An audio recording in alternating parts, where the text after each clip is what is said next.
Bună ziua, frumoasele mele fecioare! Bine ați venit, dragii mei, la etalarea despre provocarea și surpriza lunii octombrie. Valabilă pentru toți cei care aveți soare, luna, ascendent sau Venus în fecioară. Nu uitați să vedeți, ia uite că acum am văzut și eu că am bănuțul într-o parte. Nu uitați să vedeți etalarea unde voi aveți Venus, luna sau ascendentul pentru a completa cât mai bine etalarea de astăzi și începem cu provocarea, ca întotdeauna, să vedem care este ea și cu ce vine acompaniată, cum putem să ajutăm cu sfaturi. Să vedem, provocarea lunii octombrie pentru fecioare, regina de monede, ești provocat, mie vine să spun că ești provocat să nu mai fii mama răniților aici. Da, pentru unii dintre voi provocarea este pe plan financiar, să devii o persoană independentă, să construiești un imperiu. Regina și regele de monede sunt acele două personaje care ne vorbesc despre putere de materializare, de putere de tot ce ating transformă în aur, da? Ambii parteneri, pentru că de aia sunt parteneri. Poate ești provocat să construiești un imperiu, de ce nu? Vom vedea cu ce vine acompaniată această carte. Pentru alții dintre voi, după cum am zis, am simțit primul mesaj să spun, nu mai fi mama răniților. Îngrijește-te de tine. Da. Pentru alții dintre voi, dimpotrivă, dacă ați fost neglijenți în ultima perioadă cu familia voastră, pentru că regina de monede e mamă, aici vorbim despre mamă sau părinte, mă rog, ca să ne înțelegem. Vorbim despre a te centra și a-ți face rolul, a-ți juca rolul de protector al familiei. Da. Interesant.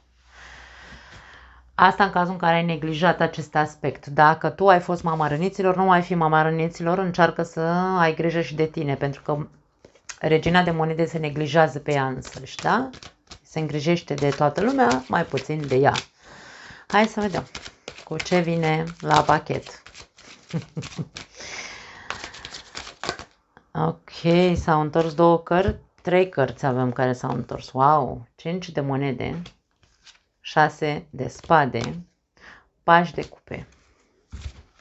Mai avem nevoie de o carte. Hai să vedem. S-au întors dintr-o dată toate 3. Ia uite ce frumos, magicianul. La capătul cărților, justiția.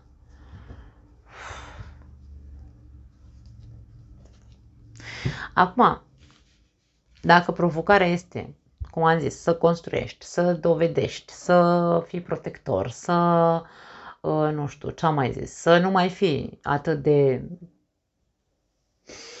înclinat către a îngriji pe ceilalți și să îngrijești pe tine, aici este vorba despre... Mie justiția întotdeauna îmi transmite, primul mesaj pe care mi-l transmite este realitatea care e, pentru că aici are ochii astupați. Care e adevărul? Adevărul tău care e? Care e realitatea ta? Care este ce e corect și ce nu e corect? Pentru că justiția vine cu corectitudine. Ce e în echilibru, ce e în dezechilibru în viața ta? Unde faci prea mult și unde lipsesc lucruri? Aici adevărul tu îl cunoști. Uite-te cu adevărat unde ești pe plus și unde ești pe minus. Sau unde dai prea mult și unde dai prea puțin. Multe aspecte care trebuie să văzute când vorbim despre Cartea Justiției. Da. Pentru că în orice context am vorbit că această energie este o provocare pentru tine, tot ce am zis mai devreme, această provocare vine acompaniată de lipsă, de traume, de inocență sau de puțin, e un paj aici, da? De lucruri puțin făcute sau de lipsa lucrurilor făcute. E un bagaj aici cu care vii din trecut, pe care tu trebuie să-l observi foarte atent. trebuie să fii foarte deschis să accepti că adevărul ăsta sau realitatea asta care există sau care a existat, realitatea care a existat a fost una foarte săracă, îmi vine să spun, cu foarte multe lipsuri. Că nu vrem să acceptăm aceste aspecte, asta deja e altceva.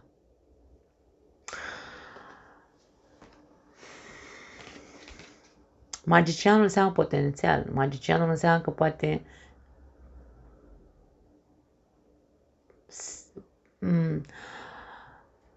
în momentul în care aici ne trezim, ne destupăm ochii, de destupat ochii nu-i corect spus, ne luăm banda de pe ochi, vedem ce avem pe plus, ce avem pe minus. Ne uităm în trecutul ăla și vedem care e bagajul și conștientizăm. Conștientizăm și acceptăm, Doamne, n-am și eu să fac altfel. Asta e, nu mai contează. Îmi asum faptul că s-a făcut ce s-a făcut, dar eu sunt provocat să construiesc, sunt provocat să pun baze solide, sunt provocat să fiu generos sau să nu mai fiu atât de generos. De aia este foarte important. Nu am un sfat concret aici.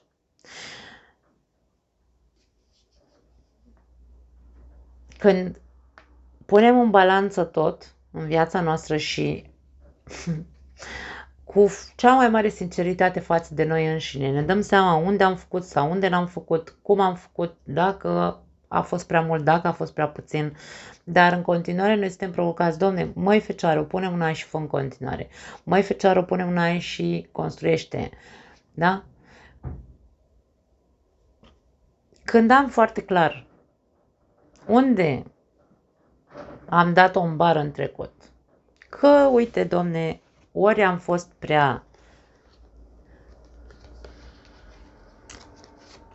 prea inocent și am tratat lucrurile cu superficialitate. Am avut credința mea că eu am fost o victimă, da?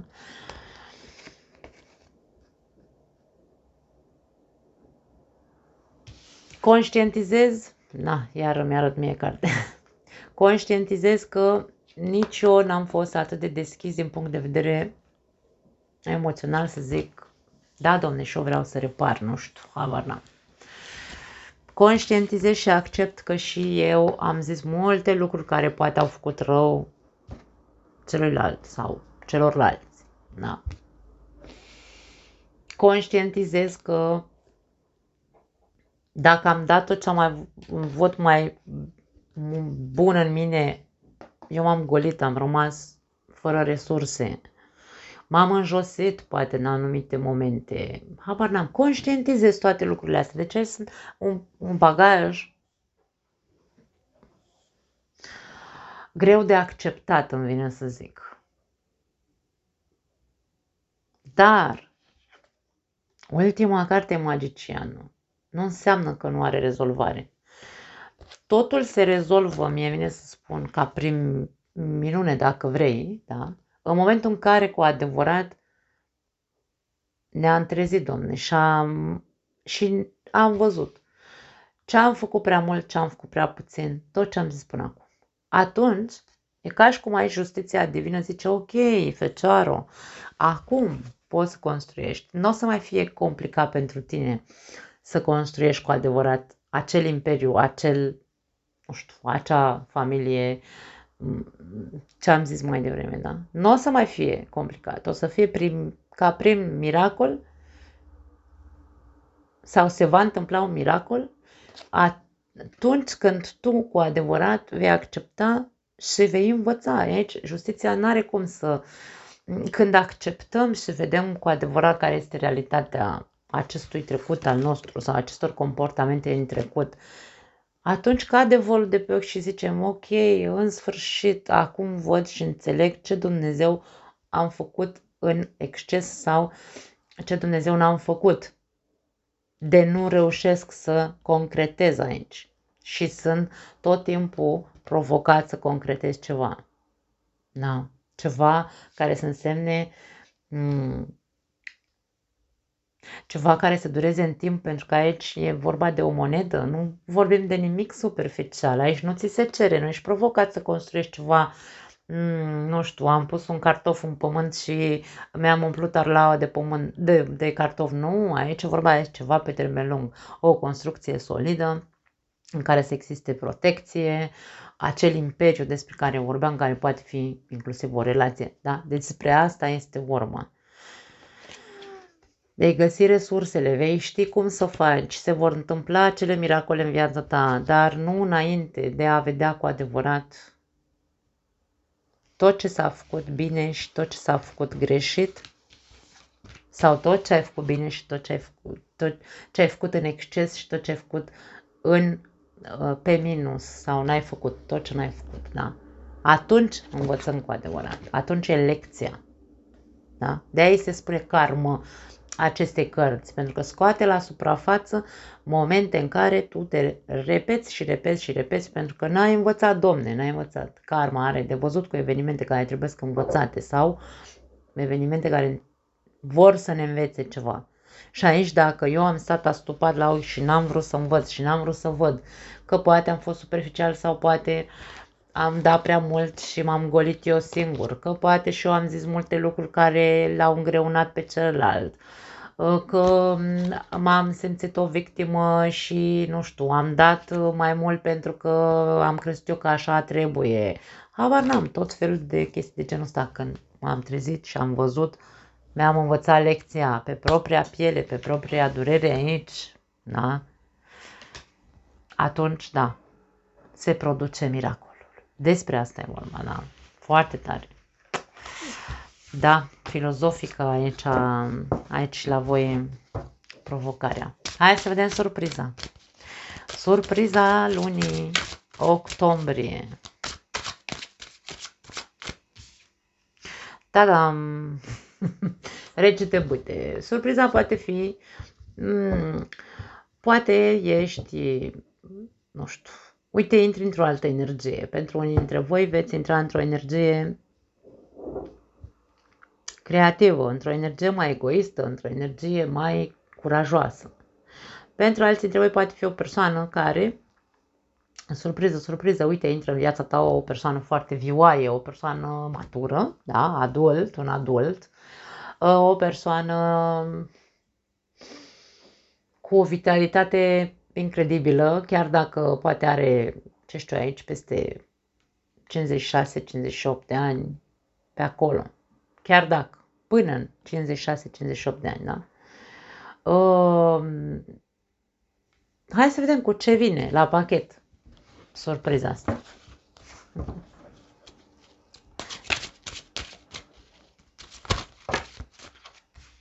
Ok, au sărit 4 cărți deodată, le luăm, da?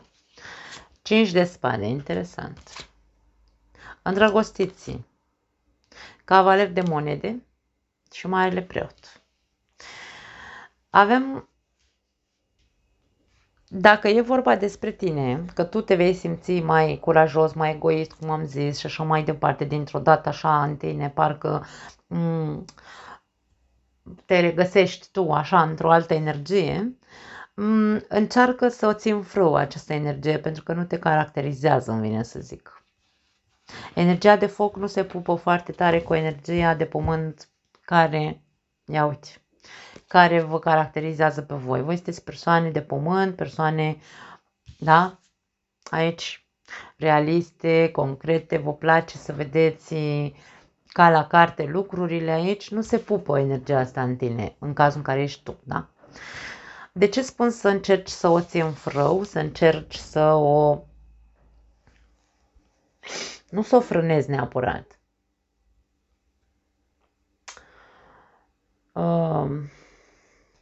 Da, nu știu, simt să o ții în frâu, asta simt aici, să transmit. Pentru că te va agita foarte tare, te va da un pic peste cap energia asta.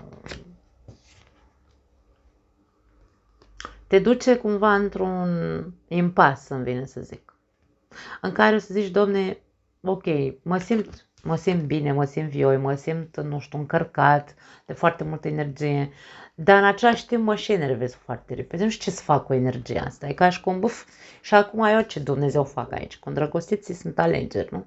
Ce fac cu nervii ăștia care am, dracii care am pe mine? Da? Prea mult exces de energie de foc aici. Și aici ca și cum cavalerul de moi te spune, ei, ok, stai, calmează-te un pic, stăpânește-te, încearcă să te obișnuiești încet, ăsta e cel mai lent dintre toți. Încearcă să te obișnuiești și cu energie de acțiune, nu doar cu energie de fac așa, azi un pas, mâine un pas ca la carte. Nu, lasă, că nu e nicio problemă dacă te simți un pic agitat. Ideea e să te simți foarte, foarte așa, zăpăcit de cap de energia asta. Pentru că aici îți aduce o anumită înțelepciune sau dacă reușești într-un fel sau altul să ții în frâu energia asta în care atunci când te apucă drace te ții în frâu, aici concluzia este de maestrie, ca și cum vei reuși să devii un maestru între a manevra bine, manevra nu știu dacă e corect, în a da, știi să folosești energiile astea care nu-ți corespund, după cum am zis, da? Să le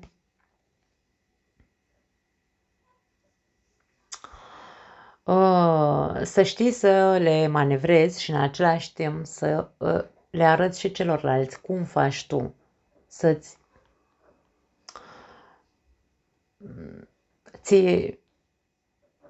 să știi când să scoți energia asta din tine, să știi când să te ții în frâu, să nu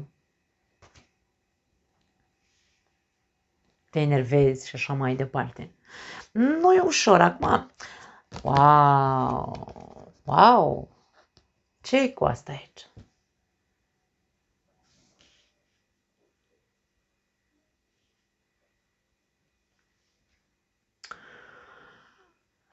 A fost o perioadă complicată pentru unii dintre voi. Ultimile 10 luni, îmi vine să spun, aici, cu 10 ăsta, au fost foarte complicate. E ca și cum ai simțit că toată greutatea lumii este încărcată. Toate responsabilitățile erau pe umerii tăi.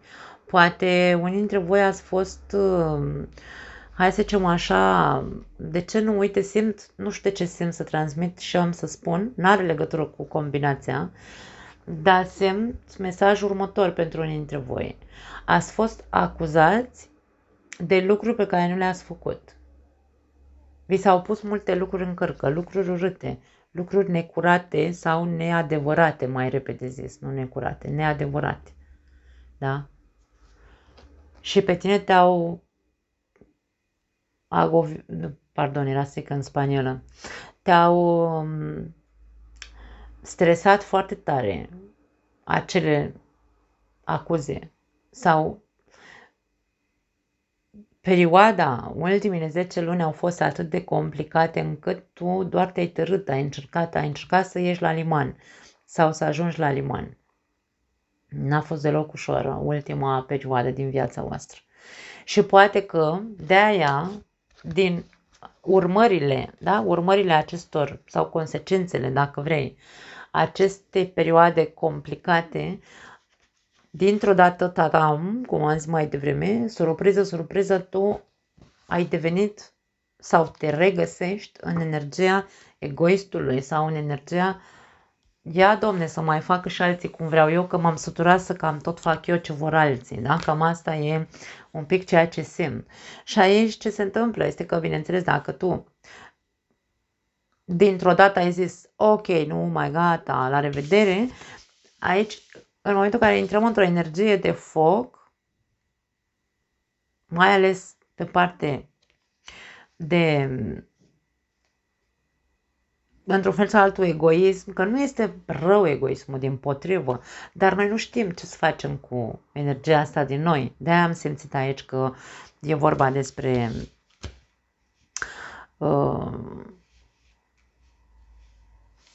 Sfatul, într-un fel sau altul, este despre a o lua încet. Încearcă să te ții în frâu când te apucă nervii, ca să nu... Pentru că aici tu ai devenit un maestru.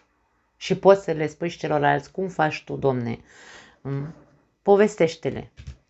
Ghidează-i pe ceilalți să-și țină în frâu impulsurile. Dacă nu vorbim despre energia ta și să vorbim despre o persoană din exterior, am zis că poate fi o persoană din exterior, poate fi masculin aici. Avem ori frate, ori tată, poate fi bunic, nu știu, pe partea masculină aici e posibil. Sau partenerul de viață, de ce nu? Un fost partener de viață, poate să fie oricine această persoană, este o persoană care vine către tine, surpriză, surpriză, foc și par în această lună și îți pune așa o condiție sau îți dă de ales și spune ori la bal, ori la spital, ori, nu știu, aici e ca și cum zice, ori ajungem la un pact, ori aici mergem mai departe. Nu știu despre ce vorba, poate fi vorba despre cum se zice, un divorț poate fi. Ori voi n-ați ajuns încă, mai aveți aici de lămurit niște lucruri între voi. Nu ați ajuns la o înțelegere ce facem cu copiii, habar n-am, dau exemple tâmpite, da? Cum împărțim ce avem, da? Pentru că noi am fost aici o familie.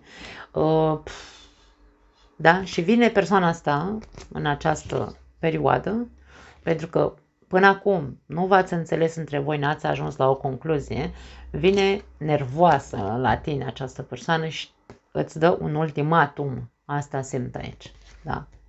Tu va trebui să alegi cât îți oferă, îmi vine să zic mesajul, sau merge mai departe pe căi judiciare sau pe cale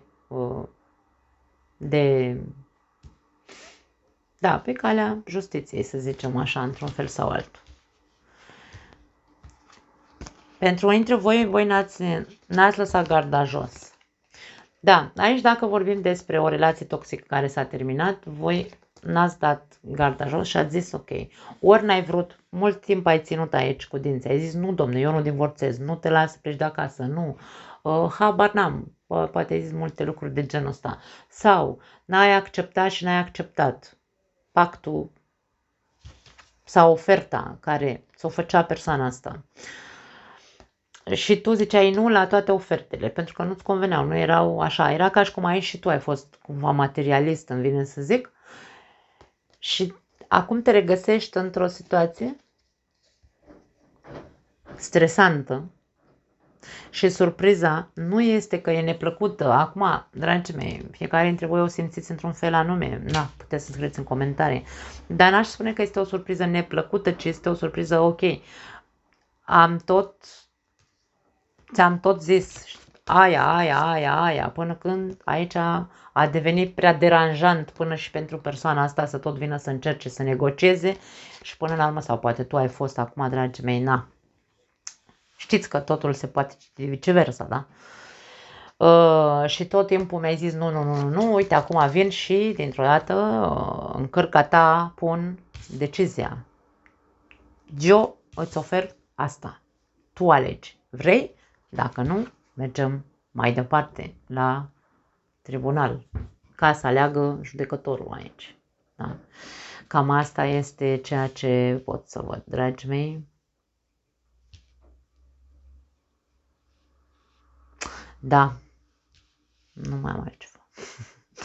Vă pup, ne vedem data viitoare. Ciao!